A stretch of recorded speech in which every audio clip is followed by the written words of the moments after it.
On the night of September 22, 1943, at 10:15 p.m., Lieutenant Colonel Jack Churchill crouched in the rocky shadows 1,500 meters from German lines near Molina, Italy, gripping a 3-foot Scottish broadsword while his No. 2 Commando team checked their Sten guns and Thompson submachine guns one final time.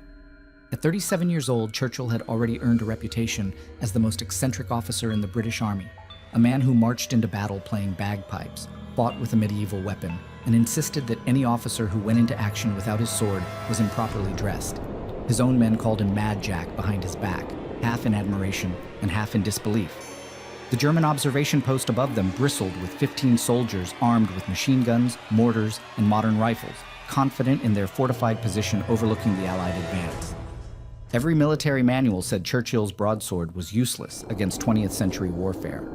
The Germans had concrete bunkers, overlapping fields of fire, and automatic weapons that could cut down attackers at ranges his sword could never reach. His fellow British officers joked that Churchill had confused World War II with the Crusades, carrying a relic from the 14th century into battles against panzers and Stukas. But Churchill had studied the terrain for 3 days.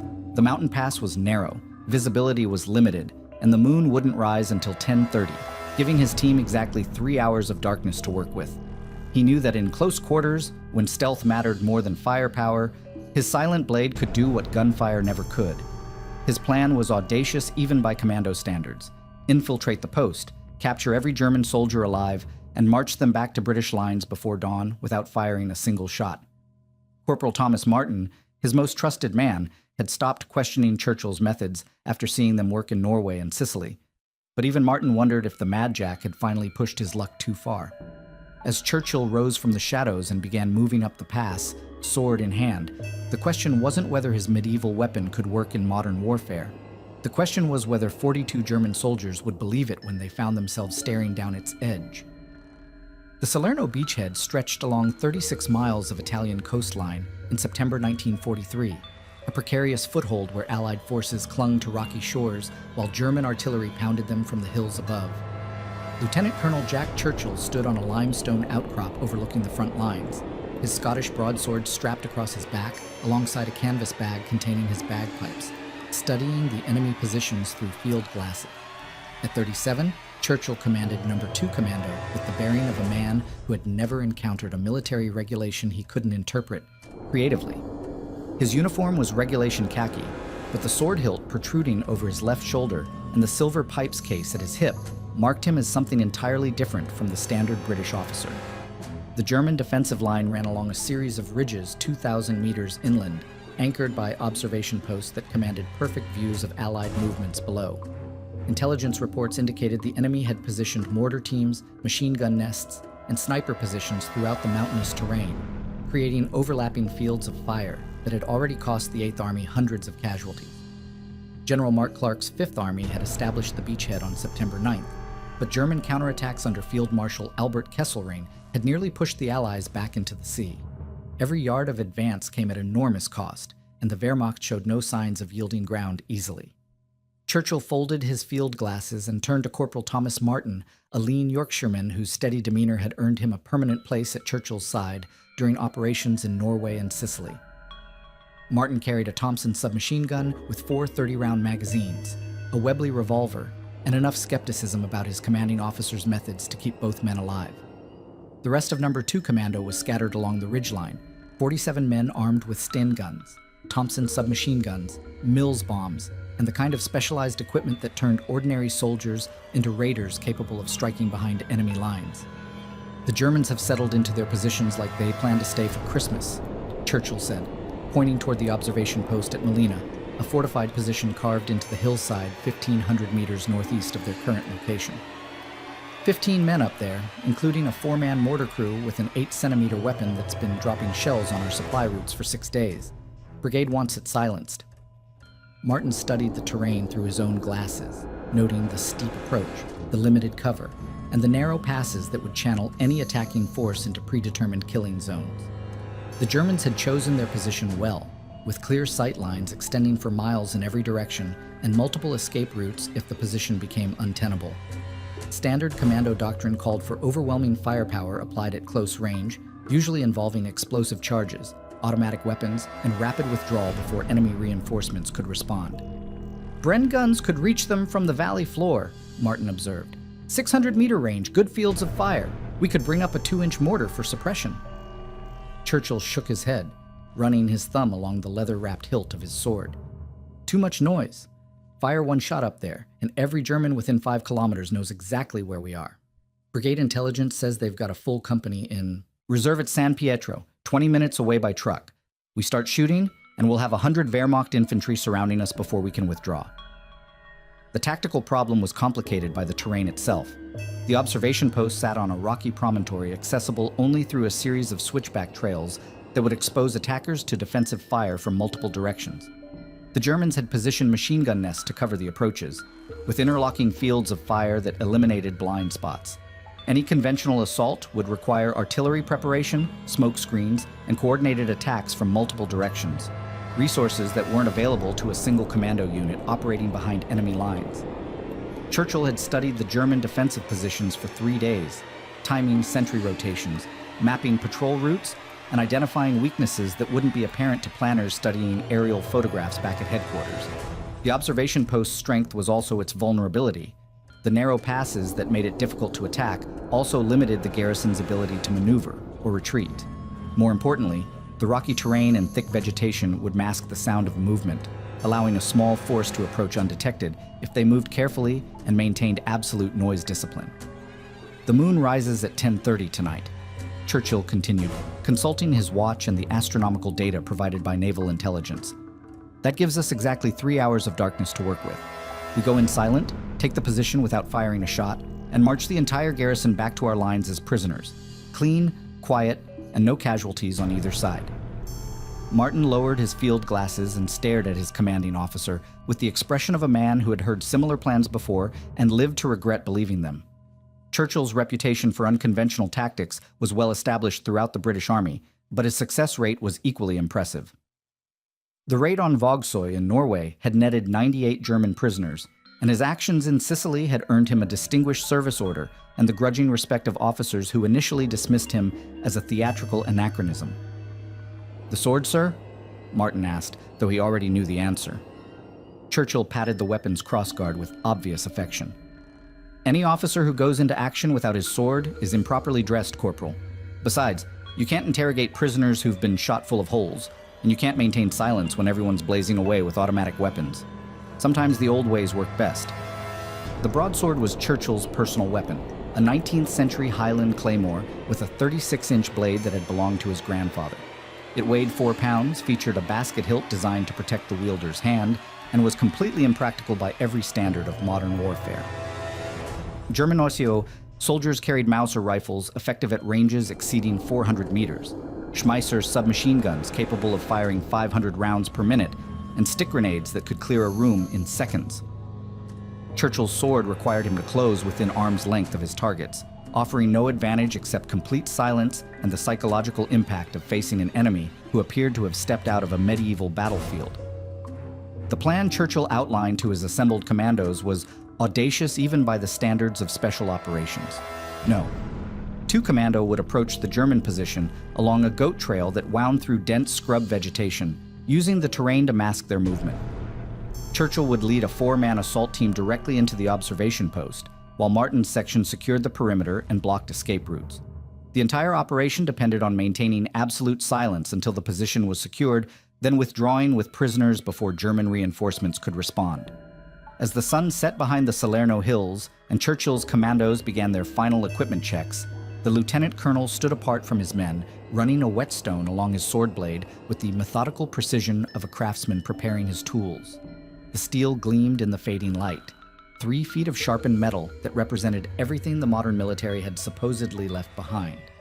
Tonight, it would prove that sometimes the most ancient solutions worked best against the most contemporary problems. At 2200 hours, Churchill's assault team began their approach along the narrow goat trail that wound up the eastern face of the ridge, moving at exactly 3 kilometers per hour to avoid disturbing loose stones that might cascade down the mountainside and alert German sentries. The trail was barely 18 inches wide in places, carved into limestone cliffs by generations of local herders who had never imagined it would serve as an infiltration route for British commandos. Churchill led the column, his sword secured across his back and a Webley revolver holstered at his hip, followed by Martin and two other commandos carrying Thompson submachine guns with sound suppressors that reduced muzzle blast but did nothing to eliminate the mechanical noise of cycling actions. The September night air carried the scent of wild thyme and rosemary from the hillsides, mixed with the acrid smell of cordite from artillery exchanges earlier in the day. German 88mm guns had been pounding Allied positions since dawn, and the distant rumble of heavy bombers heading north toward Naples provided a constant backdrop of mechanical thunder. Churchill paused every 50 meters to listen for movement ahead, using hand signals to communicate with his team while studying the terrain through infrared field glasses that revealed heat signatures against the cool mountain air.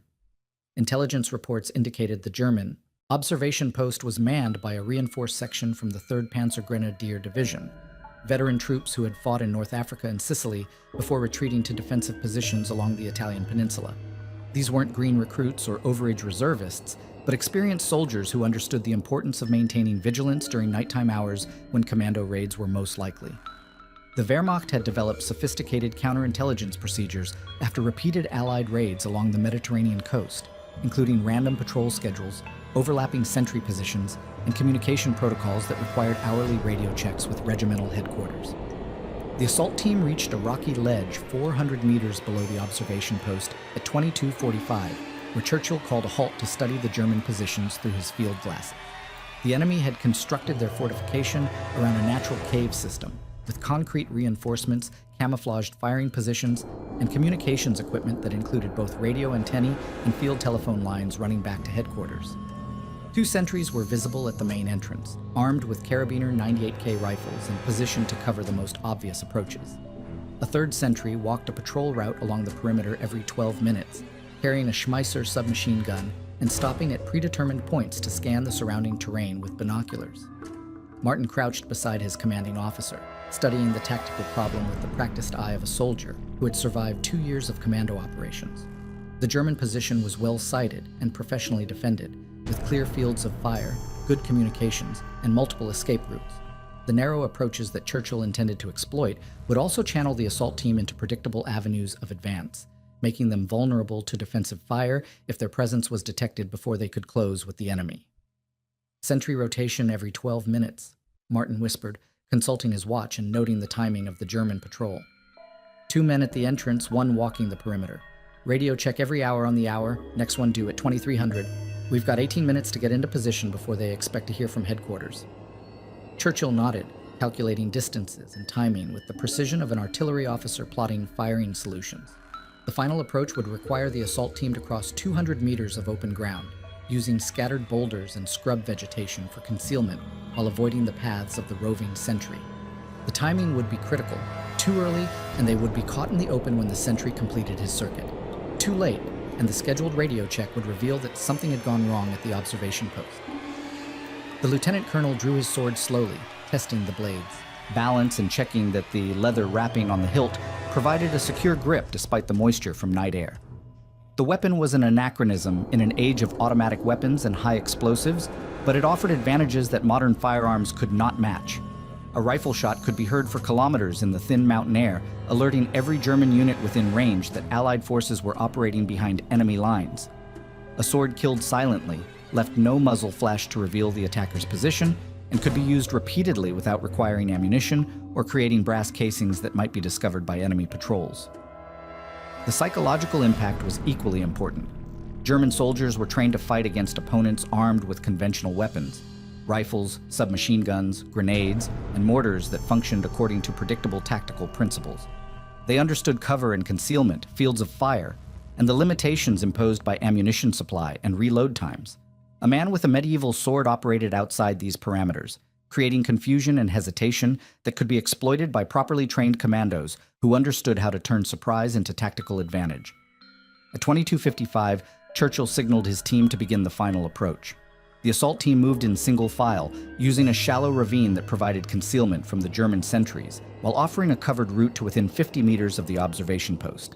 Each man carried his primary weapon along with a fighting knife, signal flares for emergency communication, and first aid supplies that included morphine syrettes and pressure bandages for treating wounds that might compromise the mission if left untreated. The German sentry completed his patrol circuit at 22:58, disappearing around the eastern side of the position, just as Churchill reached the edge of effective range.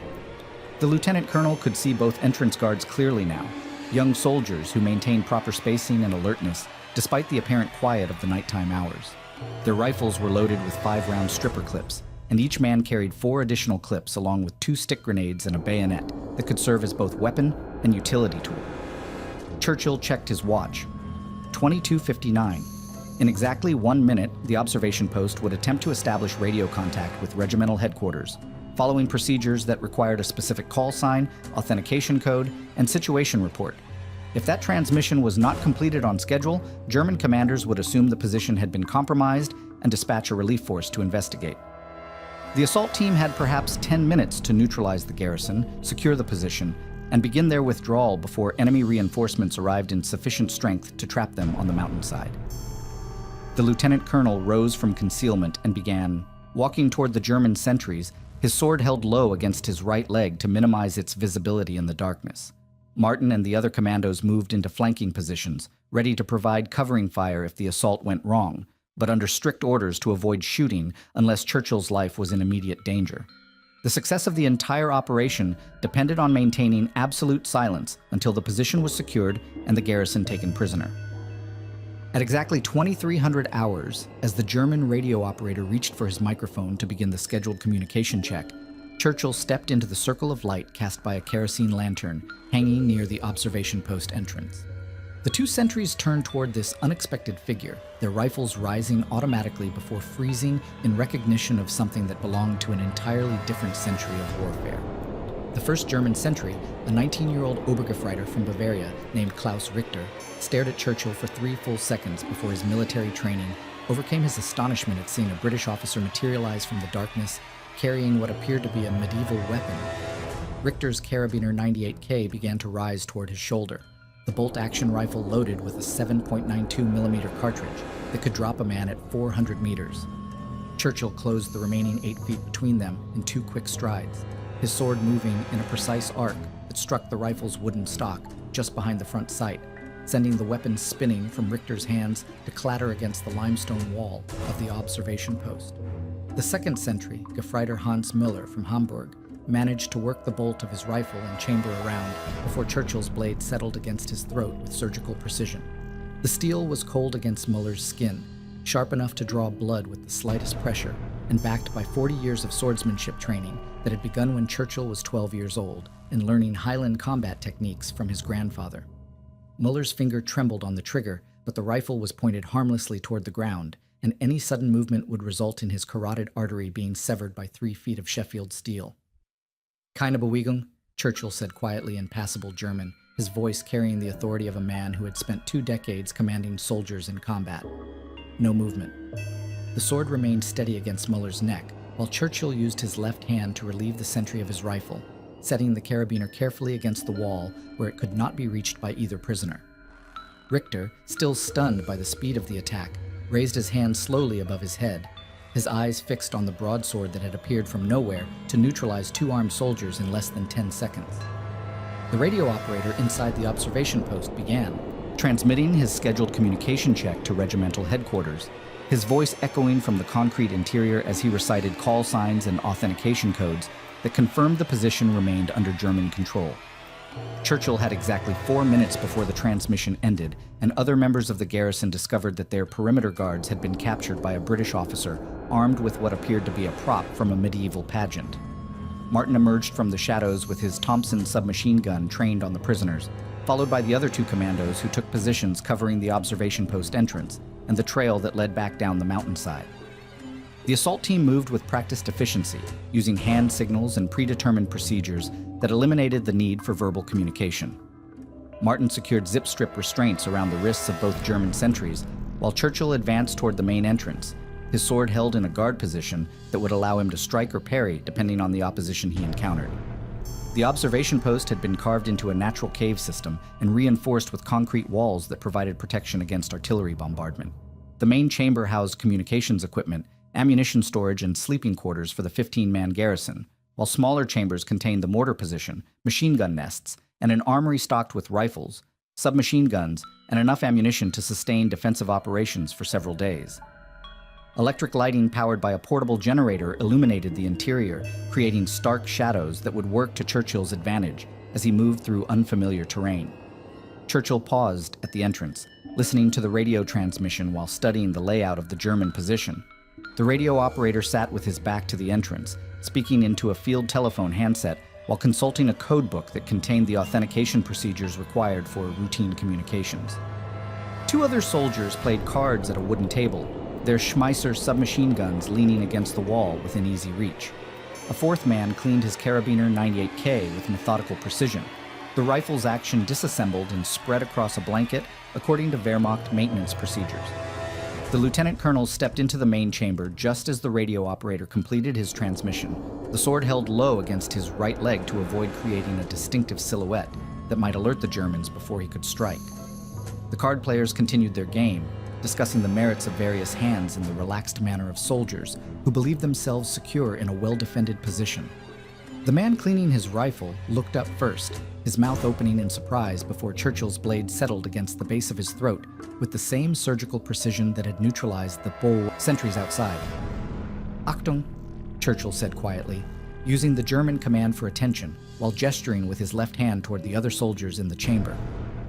The card players turned slowly, their faces registering a sequence of emotions that progressed from confusion to disbelief, to the dawning recognition that their position had been compromised by an enemy who appeared to have stepped out of the 13th century.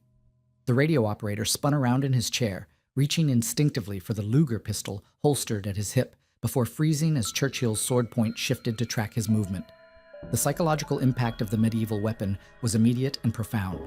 German soldiers were trained to respond to conventional threats: rifle fire, grenade attacks, artillery bombardment, and close-quarters combat with bayonets and entrenching tools.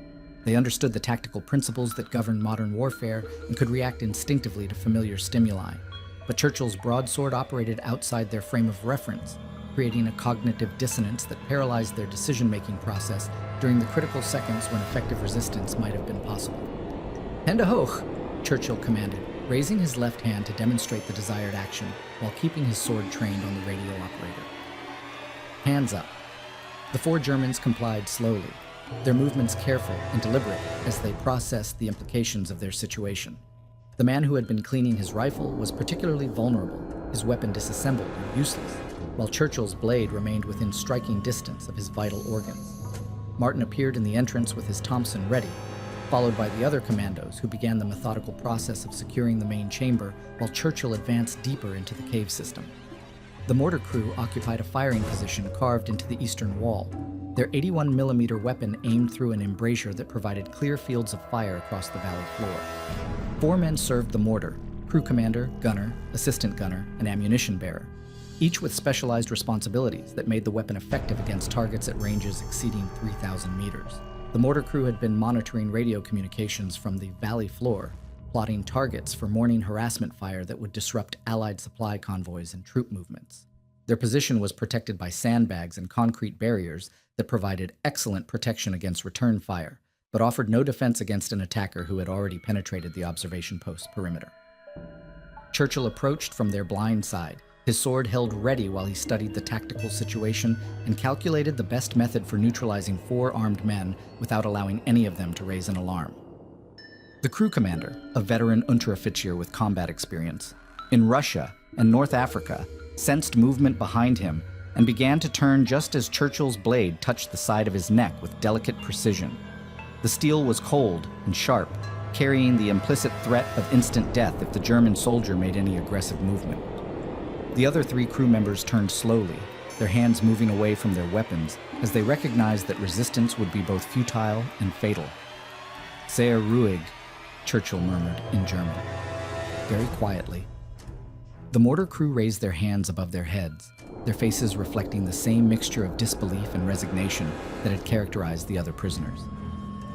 In less than 15 minutes, Churchill had neutralized 9 German soldiers without firing a single shot, using nothing more than a medieval weapon and the element of surprise to accomplish what conventional tactics would have required artillery preparation and coordinated assault by at least a full company.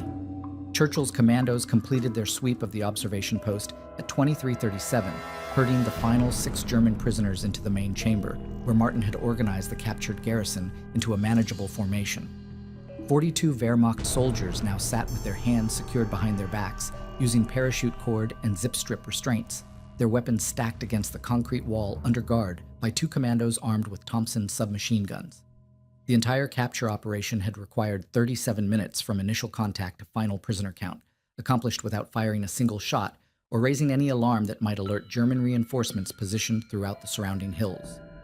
The German commanding officer, Oberleutnant Friedrich Haas, sat apart from his men with the rigid posture of a Prussian officer who had graduated from the Wehrmacht's elite staff college before the war.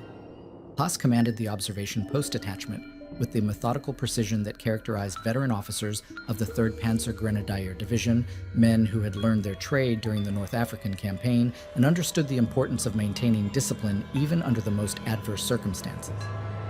His pale blue eyes studied Churchill with professional interest, noting the lieutenant colonel's insignia, the medieval weapon that had neutralized his entire command, and the casual confidence of a British officer who had just accomplished something that should have been tactically impossible. "Your men fought well," Churchill said in German, sheathing his sword across his back while Martin consulted his watch and calculated the time remaining before German patrols would begin searching for the missing observation post. "No casualties on either side, which is how these things should be handled when possible." Haas nodded stiffly, acknowledging the compliment while mentally reviewing the tactical situation that had led to his capture. The British raid had exploited weaknesses in his perimeter defense that seemed obvious in retrospect.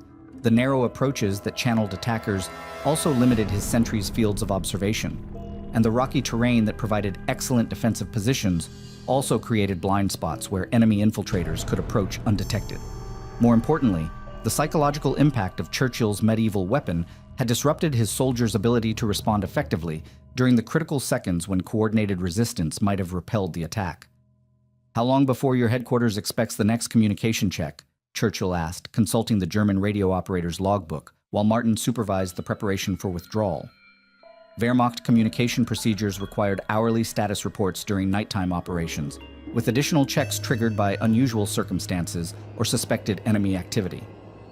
The next scheduled transmission was due at midnight, giving the commando team 23 minutes to begin their withdrawal before German commanders would realize something had gone wrong at the observation post. "Mitternacht," Haas replied. Midnight.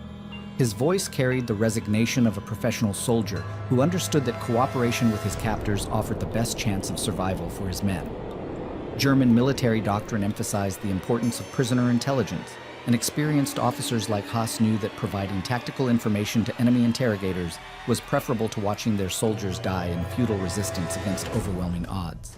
Martin had already calculated the withdrawal route and timing requirements for moving 42 prisoners through mountainous terrain during nighttime hours.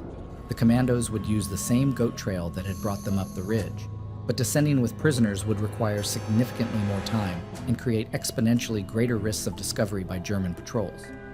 The Wehrmacht maintained roving security teams throughout the sector, usually consisting of 8 to 10 soldiers with automatic weapons and radio communications that could summon reinforcements within minutes if they detected Allied activity behind enemy lines. 2 kilometers to friendly lines, Martin reported, studying his map while calculating movement rates for a column that included prisoners who might attempt escape or sabotage during the withdrawal. "Rough terrain, narrow trails, multiple choke points where we'll be vulnerable if German patrols spot us. Moving at night with this many prisoners, we're looking at 2 hours minimum, probably closer to 3.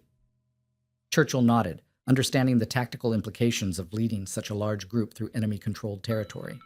The initial infiltration had succeeded because 4 commandos could move silently and exploit terrain features that would conceal their approach from German sentries. Withdrawing with 42 prisoners required entirely different considerations: maintaining control over potentially hostile captives, preventing escape attempts, and avoiding German patrols while moving at the pace of the slowest prisoner rather than the speed of trained special operations soldiers. The lieutenant colonel addressed the German prisoners in their own language, explaining the rules of conduct that would govern their treatment during the withdrawal to British lines. Wehrmacht soldiers who cooperated would be processed according to Geneva Convention protocols and transferred to prisoner of war camps in North Africa or England. Those who attempted escape or interfered with the operation would be shot without warning, and their actions would jeopardize the safety of their comrades. Churchill's tone was matter-of-fact rather than threatening, the voice of a professional officer explaining tactical realities to enemy soldiers who understood the consequences of their choices. The commandos began organizing the prisoners into a column formation that would facilitate control during movement while minimizing the risk of mass escape attempts.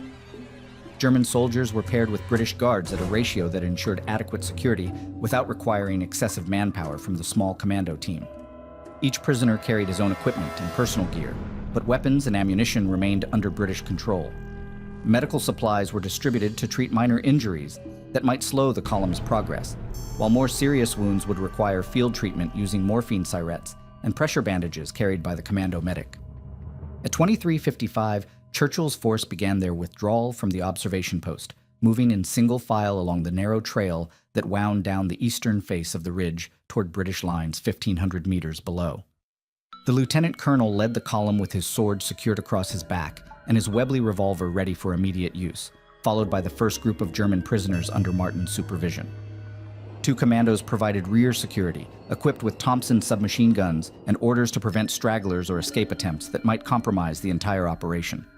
The descent proved more challenging than the initial infiltration, as loose stones and steep grades threatened to cause falls that could injure prisoners or create noise that would alert German patrols.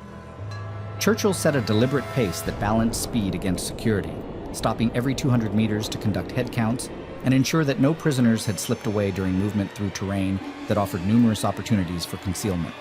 The German soldiers appeared resigned to their capture, but Churchill understood that desperation or misguided heroism could transform compliant prisoners into dangerous adversaries if the tactical situation changed. German artillery began firing harassment missions at midnight, 150mm howitzers, dropping high explosive shells into the valley below, where Allied supply convoys were attempting to move reinforcements and equipment to forward positions. The bombardment created a backdrop of explosions and mechanical noise that would help mask the sounds of Churchill's withdrawal, but it also indicated that Wehrmacht commanders were maintaining active operations throughout the sector. If the missing observation post was discovered, those same artillery units could shift fire to suspected infiltration routes and trap the commando team in a killing zone where escape would be impossible. The column reached a rocky ledge 400 meters above the valley floor at 12:21, where Churchill called a halt to study the terrain ahead through his field glasses. British positions were clearly visible in the distance, marked by the distinctive silhouettes of Sherman tanks and the geometric patterns of defensive wire obstacles. But the final approach would require crossing open ground where German patrols maintained regular sweeps, and the moon was beginning to rise above the eastern hills, creating visibility conditions that would work against the withdrawing commandos and their 42 prisoners. Dawn broke over the Salerno beachhead at 05:57 on September 23rd, painting the limestone ridges in shades of gold and amber as Churchill's column approached the final checkpoint before reaching British lines. The withdrawal had required 4 hours and 23 minutes, longer than anticipated due to rough terrain and the cautious pace necessary when moving 42 prisoners through territory where German patrols maintained active reconnaissance. Martin walked point with his Thompson ready, studying the approaches to friendly positions through field glasses while calculating the best route through defensive minefields and wire obstacles that protected Allied forward positions. The British perimeter consisted of reinforced platoon strongpoints connected by communication trenches, with overlapping fields of fire provided by Bren light machine guns, 2-pounder anti-tank guns, and mortar positions that could deliver supporting fire within minutes of receiving fire control orders. Sentries manning the forward positions had been alerted to expect Churchill's return, but proper identification procedures required specific challenge and response codes that would prevent German infiltrators from penetrating Allied lines using captured British personnel as a camouflage. Halt! Who goes there? The challenge came from a sandbagged position 60 meters ahead, delivered in the crisp accent of a Yorkshire sergeant who had been manning perimeter defenses since the initial landings 4 days earlier. The sentry's rifle was trained on Churchill's approaching column, supported by at least 2 other weapons that remained invisible, but whose presence was indicated by the careful positioning of the challenge and the confidence in the sergeant's voice.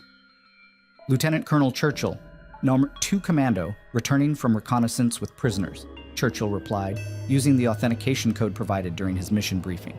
We have 42 German captives requiring immediate processing and medical attention. The British sentry emerged from his fighting position, a weathered veteran whose skeptical expression reflected the natural caution of soldiers who had learned not to trust anything that seemed too good to be true. 42 prisoners represented more enemy personnel than most battalion-sized operations captured during weeks of fighting, and the claim that a single commando unit had accomplished such results without casualties would require verification through proper channels before the column would be permitted to enter Allied lines. Martin approached the checkpoint with his hands visible and his weapon lowered, presenting the documentation that confirmed No. 2 Commando's operational status and Churchill's command authority.